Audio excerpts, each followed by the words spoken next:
الحمد لله رب العالمين، والصلاة والسلام على سيد الأولين والآخرين، قائد الغر المحجلين، إمام الأتقياء العارفين، سيدنا وقائدنا وحبيبنا ونور أبصارنا وقرة أعيننا محمد، وعلى آله وصحبه الطيبين الطاهرين.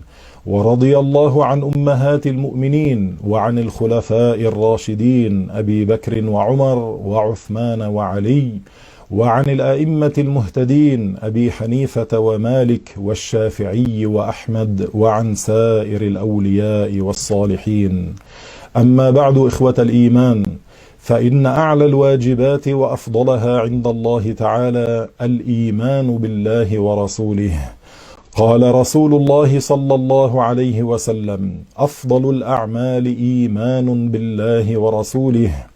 والإيمان يا أحبابنا الكرام شرط لقبول الأعمال الصالحة، فمن لم يؤمن بالله ورسوله فلا ثواب له أبدا في الآخرة. قال الله تعالى: مثل الذين كفروا بربهم أعمالهم كرماد اشتدت به الريح في يوم عاصف. ومن الإيمان بالله تعالى أن تؤمن بأن الله موجود لا شك في وجوده، ولا يشبه أحدا من خلقه، ليس جسما طويلا ولا قصيرا، ولا سمينا ولا نحيلا، وليس له شكل ولا لون ولا وزن سبحانه. وأنه تعالى موجود قبل المكان بلا مكان، وهو الآن على ما عليه كان، سبحانه يغير ولا يتغير. فالله تعالى لا يسكن السماء ولا يجلس على العرش ولا يحل في مكان واحد ولا في كل مكان، ومن قال بالحلول فدينه معلول.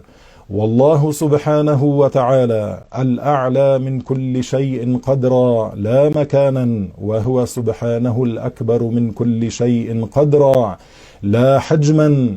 هذه العقيدة لا ينكرها مسلم في الأرض ولا في السماء.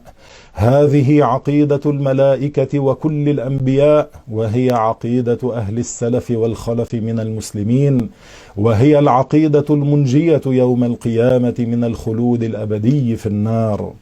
وبيان ذلك أن الله تعالى هو الخالق، وكل ما سوى الله مخلوق، والخالق تعالى لا يشبه المخلوقات ولا يحتاج إليها.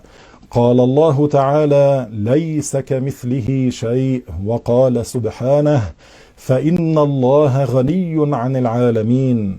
ومن جملة العالمين السماء والعرش والجهات الست وكل الأمكنة، فالله تعالى غني عنها وعن غيرها كما أخبر. فالله تعالى لا يسكن السماء ولا أي مكان آخر، وهو تعالى لا يجلس على العرش، إذ الساكن في شيء أو الجالس على شيء لا يكون غنيا عنه، بل يكون بحاجة إليه، والمحتاج ضعيف لا يستحق الألوهية. فمن زعم أو اعتقد أن الله تعالى ساكن في السماء أو متحيز فوقها أو جالس على العرش أو حال في كل مكان أو في مكان واحد، لا يكون من المسلمين، لأنه كذب قول الله تعالى: فإن الله غني عن العالمين. وأما من قال بقول أهل السنة والجماعة إن الله تعالى استوى على العرش استواء يليق به سبحانه، لا كما يخطر للبشر، فاعتقاده سليم، لأنه لم يعتقد أن الله تعالى جسم جالس أو مستقر على العرش. واعلم رحمك الله أن من قال الله في السماء بمعنى أنه سبحانه عالي القدر جدا، فاعتقاده سليم، لأنه لم يعتقد أن الله ساكن فيها. واعلم رحمك الله أن الله تعالى ليس جسما. قال الله تعالى: ولم يكن له كفوا أحد. وقال تعالى: ليس كمثله شيء، معناه أن الله لا مثيل له ولا شبيه له ولا نظير له بأي وجه من الوجوه، لا شبيه له في ذاته ولا في صفاته ولا في أفعاله.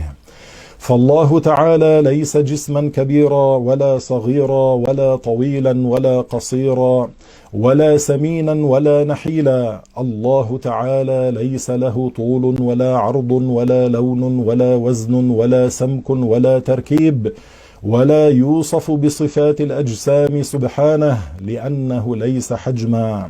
ثم لو كان الله الخالق يشبه المخلوق لجاز عليه ما يجوز على المخلوق من عجز وموت ومرض وألم، وهذا محال على الله، ولكان له سبحانه أمثال لا تعد ولا تحصى، وهذا أيضا محال.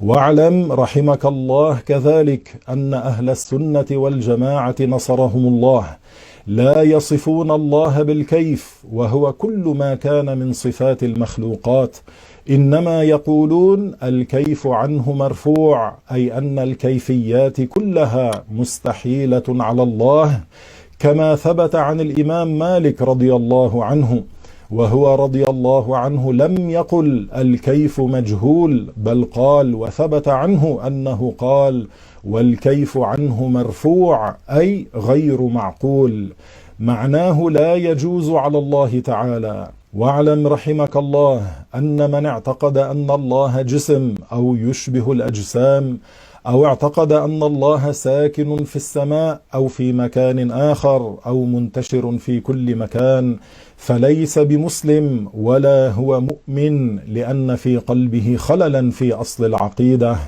وهذا كمن يعتقد أن الله تعالى له زوجة أو ولد، لا ينفعه أن يقول بلسانه أنا مسلم، ولا يقبل منه وضوء ولا صلاة ولا صيام ولا حج ولا زكاة، ويجب على كل منهما تصحيح عقيدته والنطق بالشهادتين ليصير من المسلمين.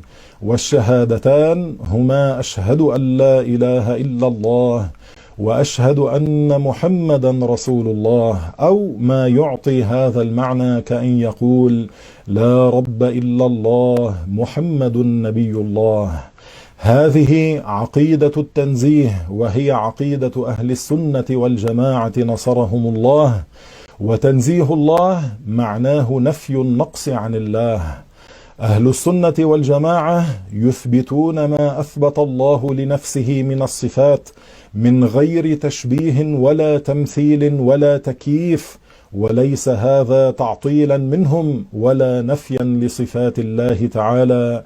والله تعالى أعلم وأحكم. نسأل الله تعالى أن يثبتنا على عقيدة المسلمين حتى نلقاه على كامل الإيمان، والحمد لله رب العالمين.